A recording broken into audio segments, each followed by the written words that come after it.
Buenas tardes a todos, bienvenidos a esta nueva edición de Charlas para la Regeneración Argentina, patrocinada por la Fundación Atlas. Es nuestra opinión que la Argentina contemporánea es el resultado del impacto de un ejercicio imperfecto de ingeniería social e institucional realizado por Juan Domingo Perón desde el poder sobre un orden prevaleciente de rasgos eminentemente liberales y con una sociedad con capacidad para la movilidad ascendente. Al cabo de ese choque, independientemente de quién ejerciera el control político del Estado, el país fue otro. No solo se generó un cambio dramático en el rol del Estado en la vida de los argentinos, sino que también se resignificaron valores como el mérito, la responsabilidad personal y el alcance y la jerarquía de derechos firmemente incorporados en la tradición liberal instalada desde 1853, relativizando algunos de ellos e incorporando otros. De hecho, un nuevo sentido común se estableció en la Argentina, dando carácter irrevocable a rasgos de la experiencia peronista, insustentables por ser incompatibles con el desarrollo económico y la calidad institucional que hace posible este desarrollo económico. Para el mundo de la política, este sentido común limitó los márgenes de acción de cualquier experiencia con vocación que no fuera estrictamente testimonial. Como bien dijera Perón en ocasión de un reportaje, peronistas son todos.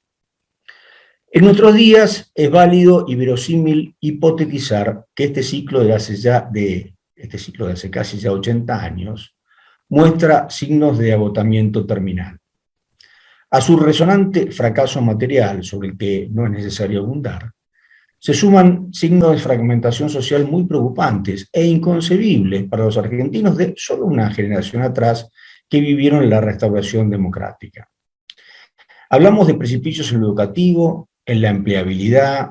en la seguridad personal, que separan a nuestra sociedad en islas de difícil interacción. Este fracaso material ha precedido, sin embargo, a la renovación conceptual del sentido común establecido entre el 45 y 55. Innovar sobre el modelo exitoso de hacer política inventado por el peronismo y envidiado por los demás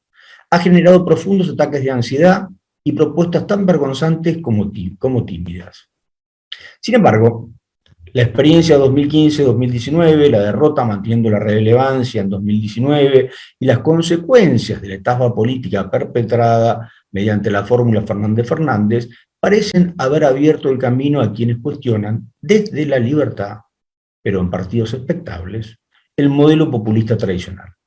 Hoy tenemos la suerte de charlar con una interesantísima expresión de esta renovación.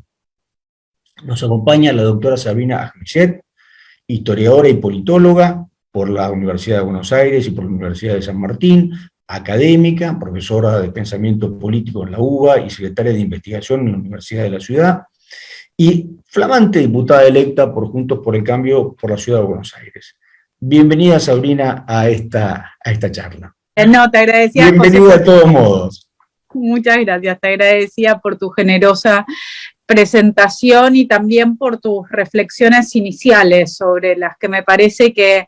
hay tanto para hacer un zoom, para reflexionar lentamente, ¿no? Digo, tenemos un ratito, pero muchas de las cosas que vos planteaste son mis preocupaciones centrales hace décadas. La primera que vos planteabas cuando mencionabas al peronismo clásico de 1946-1955, de hecho tiene muchísimo que ver con lo que fue mi tesis doctoral y ahora transformado en libro que se publica en estos días por Eudeva, que se llama El peronismo menos pensado, la construcción de la hegemonía peronista.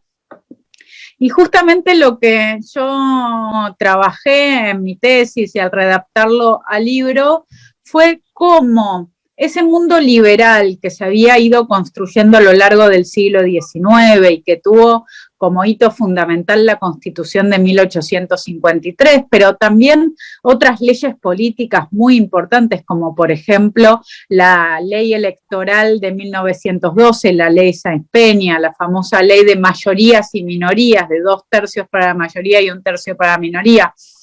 que tanto la Constitución como la ley Sáenz Peña fueron una apuesta a construir un mundo liberal y una forma de entender a la ciudadanía. Y cuando yo digo una apuesta, tiene que ver con que en el siglo XIX la Argentina tenía bastante, como decía Tulio Alperindongui, de desierto, de proyecto, de lugar en donde las mentes más brillantes que habitaron nuestro suelo pudieron poner sus ideas en funcionamiento tratando de reflexionar sobre qué país construir. Y en esa construcción y mirando lo que ocurría en Estados Unidos y también influenciados por la Revolución Francesa y por el mundo del siglo XIX, es que entendieron la centralidad de la figura de los individuos y sobre todo de las libertades individuales, ¿no? Me resulta a mí ahí muy interesante, y en esto centré mi trabajo, en pensar cómo este mundo liberal que durante décadas se había ido construyendo, Perón termina transformándolo. Y eso no significa que fue el primero en cuestionar al mundo liberal, ¿no? Porque desde los años 20 y en consonancia con lo que pasaba en la Primera Guerra Mundial en Europa y con los regímenes fascistas y el régimen nazi, ya la democracia liberal en el mundo estaba siendo fuertemente cuestionada y puesta en jaque. Pero en el caso de la Argentina esto llega un poco después, llega en los años 20, en los años 30, en los años 40, pero sobre todo llega en su versión hegemónica cuando la Segunda Guerra Mundial ya terminó en el mundo y con el peronismo, que lo que yo entiendo es que no inventa nada nuevo, pero lo que hace es una mirada que ya existía y que era tal vez minoritaria en la Argentina, la consagra como hegemónica. Y la logra consagrar como hegemónica en esta transformación de que ya no es el individuo y sus libertades lo que tiene que organizar a toda la sociedad, sino que pone como valor supremo el bienestar general de la comunidad. Y hay algo de tramposo acá, ¿no? Porque todos perseguimos el bienestar general de la comunidad, pero la pregunta es cómo creemos que se construye ese bienestar. Los liberales creemos que es a partir de el individuo y de su bienestar individual que se llega a el bienestar social colectivo, en sus diferentes formas y con sus matices, pero entendiendo la centralidad del individuo. En cambio, lo que hizo el peronismo, y acá hay cierta recuperación de la tradición radical y del irigoyenismo, es poner a la comunidad, a eso que denominó pueblo, como el sujeto al que hay que privilegiar y a sus intereses. Pero mi gran pregunta es, ¿qué, quién, cómo define cuáles son los intereses del pueblo? El pueblo entendido así en singular, ¿no? No hablamos de los ciudadanos en plural y los intereses de los ciudadanos que son múltiples, sino que hablamos del pueblo uno y ¿cómo sabemos lo que el pueblo quiere? Bueno, la respuesta de Perón es, eso es algo que lo sabe el conductor. Por eso el conductor es el representante natural. Bueno, toda esa construcción sobre la sociedad, sobre la política, sobre cómo la política tiene que gobernar la sociedad, que de nuevo no inventa Perón, pero sí la hace hegemónica, me parece que es la que le dio ritmo a la vida política argentina hasta este momento, y que tiene un quiebre de determinadas cuestiones en el alfonsinismo. Le veo todavía un quiebre mayor durante el gobierno de Cambiemos, pero que, como vos postulabas en tu introducción, yo coincido que estamos en un momento de ruptura de esa hegemonía peronista. Y esto no significa que el peronismo no gobierne o no vaya a gobernar más, sino que lo que significa es que este mundo de ideas, esta forma de entender el orden de la sociedad está en crisis. Así como estuvo en crisis el orden liberal anteriormente, el orden peronista y esta construcción, esta visión amigo-enemigo y todo el tiempo posponer las libertades individuales en bien de un bienestar general que vemos que transcurrieron todas estas décadas y no llega, porque estamos peor a nivel individual y estamos peor como sociedad, y me parece que es desde ahí en donde esta hegemonía se rompe, tanto material como simbólicamente. Sería muy interesante que nos cuentes en esta nueva etapa de tu vida, que significa ser diputada, una participante activa del ejercicio de nuestras instituciones. ¿En qué cree Sabrina Kmechet? ¿Cuáles son tus grandes proyectos, tus grandes expectativas, las cosas que te van a guiar en estos años de tarea parlamentaria? Bueno, cuando vos me preguntás por mis grandes proyectos, mi respuesta es que yo no creo en los grandes proyectos legislativos transformadores de la sociedad. Yo lo que creo es que nosotros necesitamos un cambio profundo y muy radical de cómo nos relacionamos los ciudadanos con la política, con la representación, y cómo los políticos, acá voy metiendo el pie a este rol que en pocos días ya asumiré formalmente, cómo los políticos nos relacionamos con la agenda ciudadana. Como historiadora yo tengo muy claro que desde principios del siglo XX se habla de crisis de representación, que básicamente, todos los argentinos decimos crisis de representación y pensamos en el 2001, que sin duda fue como el choque más fuerte de nuestra historia reciente. Pero hay una falta de representación general que lleva muchísimas décadas y que lleva a que gran parte de la ciudadanía considere que la política no va a mejorar su vida. Es más, que considere que cuando la política se mete dentro de su vida, la empeora. Y esto es algo que me parece que todos los que hacemos política nos tenemos que hacer cargo, porque no hemos logrado o no han logrado los que vinieron antes mejorar la vida diaria de la ciudadanía. Y hay muchas cosas con las que creo que tenemos que ponernos al tono con el resto del mundo, con las discusiones que tenemos. Digo, la Argentina tiene discusiones culturales e intelectuales que atrasan muchísimo. Seguimos discutiendo aquí cosas de que se discutían en el mundo en los años 60 o 70, o el año pasado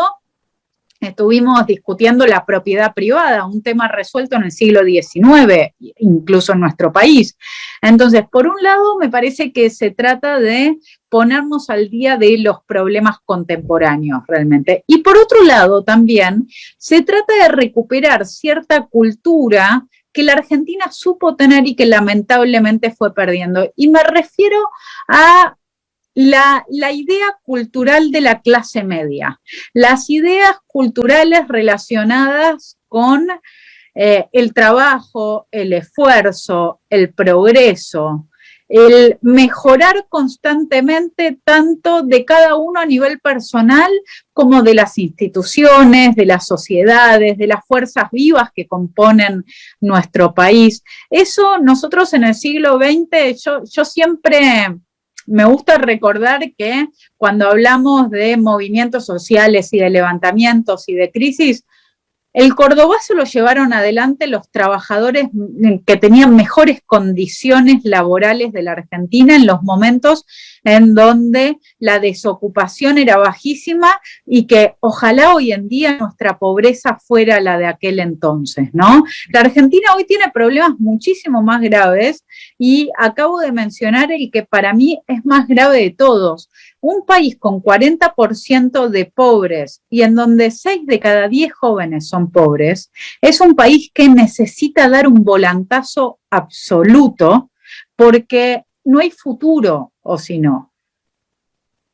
Entonces, respondiendo a tu pregunta, mi intención en la política es seguir dando debates que yo ya daba en artículos o en otras discusiones públicas, pero buscando en este momento modificarlo desde adentro. Muchas de las cosas que mencionaste, y eso particularmente mencionan la necesidad de esta reconstrucción cultural, digamos, recuperando valores propios de la clase media argentina de la época de la movilidad social, del éxito, del progreso, digamos, son las cosas que yo pondría bajo el título general de una narrativa republicana. Necesitamos desesperadamente, diría yo, una hoja de ruta que señale nuestras fortalezas, que nos dé expectativa y esperanza. ¿Vos qué elementos pondrías, digamos, dentro de esa narrativa republicana? Y a continuación te pregunto, obviamente, ¿de dónde pensás que puede provenir el hálito intelectual que les dé vida, que los ponga, que convoque, que hagan, que se transformen en un mensaje político importante? Yo confío mucho en la necesidad de libertad. Y en este sentido a mí me parece que la pandemia y la gestión de la pandemia, la administración diaria, cotidiana de la pandemia que hubo en la Argentina nos ha dejado muchos aprendizajes. Y estos aprendizajes tienen que ver con que lo que sucede en las instituciones repercute en nosotros fuertemente. Doy un ejemplo, tal vez el más obvio de todos, ¿no? Pero lo que sucedió con las escuelas. Que la política haya podido cerrar las escuelas durante un año entero y en algunas provincias fuera de la ciudad de Buenos Aires por un año y medio o casi 2, digo, hay chicos que no volvieron a las escuelas todavía, o provincias en donde de hecho no hay escuelas hace 3 o 4 años como Santa Cruz o como Chubut. En estos casos puntuales, yo lo que creo es que nosotros con la pandemia vivimos en nuestra vida cotidiana lo que significa instituciones que no están al servicio público de mejorar la sociedad y la vida cotidiana de la ciudadanía. Entonces, hay un lugar en donde esta crisis yo la veo como una enorme oportunidad, porque no tanto por la política, que creo que tiene que hacer muchos cambios, que tenemos que hacer muchos cambios y adaptarnos mucho a las necesidades y a los reclamos de la agenda ciudadana, pero lo que yo creo sobre todo es que lo que hay es una conciencia muy fuerte de el tipo de sociedad que tenemos que construir y los cambios que tenemos que llevar adelante para que no queramos que nuestros hijos crezcan en otro país, para que no queramos que los chicos elijan Ezeiza como el mejor destino que ellos creen que tienen y que como padres también consideramos que tienen, ¿no? Porque está pasando esto, no es solo que los chicos se quieren ir, también es que nosotros entendemos que un joven hoy en la Argentina lamentablemente no va a tener un futuro tan bueno como puede tener en otros países. Y eso significa hacernos cargo que o modificamos profundamente la la sociedad en la que nos hemos transformado, o vamos a tener una sociedad cada vez más pobre, y no me refiero acá solamente materialmente, sino intelectualmente en los recursos que tenemos, porque los que se van son aquellos que están más formados, aquellos que tienen más posibilidades, tanto aquí como afuera. Y en ese sentido a mí me parece que ese 41% que se consolidó entre las PASO y la elección general del 2019 y que se convirtió en un 42% de la ciudadanía en esta reciente elección legislativa, me parece que es una señal fuerte de una parte muy importante, aún no mayoritaria, es cierto, pero una primera minoría muy importante que quiere otro país, que tiene otros valores y que me parece que una gran diferencia frente al 2015 es que quienes formamos parte hoy de los que queremos otra realidad para la Argentina, no nos avergüenzan nuestras posiciones. Antes pedíamos disculpas y perdón al mismo tiempo, ¿no? Ahora, en cambio, me parece que estamos cada vez más seguros de que el populismo, de que las formas de gobernar sin plan, de que todas las desprolijidades de todo tipo, desde lo que significa la intervención política en la justicia, hasta lo que significa la corrupción y la mala administración. Todo eso tiene consecuencias muy fuertes y que hay una forma de ser, de nuevo, individual y colectiva, que este 42% comparte en forma de valores, porque después hay muchas diferencias, por supuesto, digo, hay diferencias entre los partidos que componen Juntos por el Cambio, aún más diferencia hay entre los votantes que conforman y han apoyado a Juntos por el Cambio, pero me parece que lo que hay importante ahí es valores, es un horizonte. Y en ese horizonte yo rescato esto que decía recién. Ahora estamos orgullosos de lo que pensamos, o al menos ya no sentimos vergüenza, lo que es un montón. Entonces me parece que ahí es donde soy optimista, y no es en actores individuales en donde te puedo decir el cambio lo veo en este y este otro, sino que lo que te puedo decir es nos lo veo como sociedad, toda vez que nos sentimos mucho más seguros y mucho más tranquilos con el modelo de país que queremos y mucho más dispuestos a defenderlo, porque somos muchos los que creemos que tenemos una última ficha, una última oportunidad antes de que todo esté tan roto, tan descompuesto, que no haya lugar para dar el volantazo. En este proceso de, justamente, llamémosle, si vos querés, de salir del closet y asumirnos como miembros de Occidente, digamos, en su definición más amplia,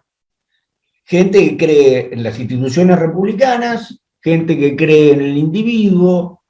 y a partir de ahí podemos tener un millón de diferencias, pero el imperio de la ley, por encima de la autoridad del líder carismático, estos puntos de partida tan generales, tan obvios y tan reprimidos durante todo este tiempo, están empezando a manifestarse, efectivamente. En el transcurso, digamos, de su aparición y su debate, digamos, estas cuestiones deberían terminar de darle a la oposición, digamos, al mundo de la República, la Argentina, un carácter y una identidad que hoy todavía no está completamente definida. Que vos ves como protagonista fundamental, si te entiendo correctamente, a la sociedad. ¿Cómo te imaginás el rol de los intelectuales, digamos, en este proceso? ¿Vos ves un hálito de renovación en el mundo en el que vos te movés? Vos sos una académica, tenés una formación muy particular.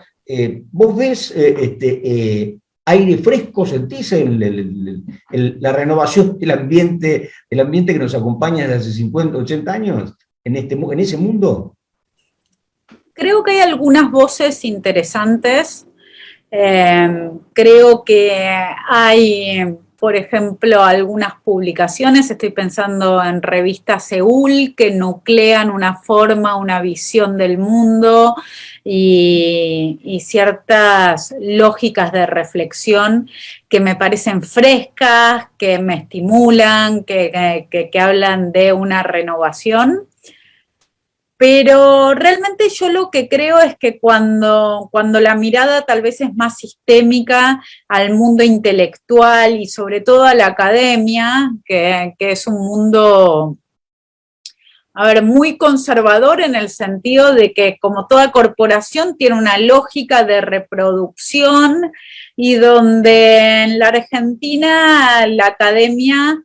en lo que es la generación de los 30 y pico, 40 y pico, 50 y pico de años, es muy kirchnerista. Y es muy kirchnerista hace muchos años, desde Néstor, que es muy kirchnerista, y cada vez más.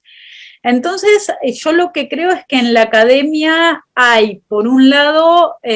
falta de libertad, lo que hace que no todos los que forman parte de la academia sean kirchneristas o apoyen al kirchnerismo, sino que tal vez lo que termina sucediendo es que se transforman en una mayoría silenciosa, en donde el kirchnerismo ha puesto a nivel social todo de tal forma que el que no es kirchnerista aparentemente es mala persona, ¿no? Hay una moralización y ninguno de nosotros se siente una mala persona, entonces a veces cuesta mucho más en la academia que en otros lugares salir del closet, como decíamos recién, ¿no? Tal vez en otros ámbitos es más fácil. En la academia y en el mundo de la reflexión se paga de forma muy costosa esta salida del closet, es muy incómodo. Y por otro lado, me parece que estamos lamentablemente en un momento en donde la academia se está alejando de ciertas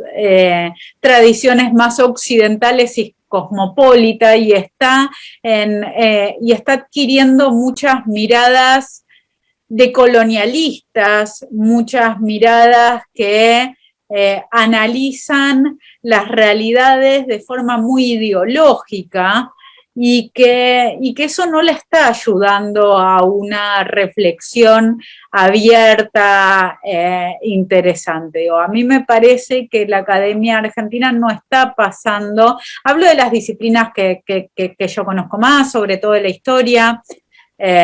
porque la ciencia política, que es mi segunda disciplina, sí está mucho más conectada con el mundo y en otras conversaciones, ¿no? Pero en grandes aspectos y en grandes discusiones, el mundo académico que yo transito está encerrado en miradas muy ideológicas y eso debería ser lo contrario a la práctica académica en búsqueda del conocimiento científico. Particularmente en un lugar como la Argentina, donde realmente las expectativas de la década del 40 se han visto defraudadas de una manera extraordinaria, lamentablemente para todos. Pero bueno, por eso decíamos en el curso de la conversación que la renovación de las ideas viene mucho más desde el mundo de la realidad o del mundo de la práctica que del mundo del concepto, ¿no? Es Sí. así. Sí, y quiero recuperar esto, me parece que es la sociedad la que empuja a la política, al mundo del pensamiento, que hay algo casi instintivo y que yo lo celebro un montón porque es imparable eso. Vos sabés que este año nosotros tenemos la Fundación Atlas, otorga unos premios a la libertad a gente o instituciones que nos parece que se han destacado en la tarea de defender la idea de la libertad como valor esencial de la vida humana. Una de las instituciones que recibió esta distinción este año ha sido Pares Organizados. Y justamente, vos has señalado con toda precisión, digamos, el impacto que ha tenido en esta evolución de las ideas, la pandemia, las cosas que hemos visto en la pandemia, tomar conciencia que de repente somos súbditos y no ciudadanos. Bueno, y esto es lo que esta gente dijo, basta. Yo en esto no participo. Sí, a mí me parece que la experiencia de padres organizados mostró una forma de vinculación entre la sociedad civil y la política absolutamente virtuosa. Que no me parece que esté tan difundida en el espíritu argentino, heredero de una tradición hispánica, estadocéntrica, en donde cada vez que tenemos un problema es a papá Estado a donde buscamos soluciones, en vez de mirar a nuestros costados y ver que tal vez hay otros ciudadanos que tienen los mismos intereses, que persiguen los mismos objetivos, y Padres Organizados es la muestra que cuando miramos a los costados y nos organizamos y nos tendemos manos con un objetivo común, con una campaña concreta, en este caso la vuelta a la presencialidad, se consiguen muchísimas cosas y se hace que la política sea mejor. Te iba a pedir que te despidieras de nosotros con una reflexión, pero creo que con lo que acabas de decir, debo eximirte de este pedido. Sí te advierto, Sabrina, que vamos a volver a molestarte, te vamos a volver a llamar, vamos a leer tu libro con mucho interés, y te deseamos el mejor de los éxitos en esta etapa de tu vida y esperamos que dejes una marca en la sociedad que seguramente va a ser para mejor. Muchísimas gracias por la charla, que la disfruté un montón, quedo a disposición y quedo con todos los que nos están escuchando y siguiendo con este pedido de que nos exijan a los políticos que seamos mejores, que nos exijan que nuestras preocupaciones sean las preocupaciones de la ciudadanía, porque si no, no vamos a poder cambiar las cosas. Así que muchísimas gracias. Hasta pronto. Hasta pronto.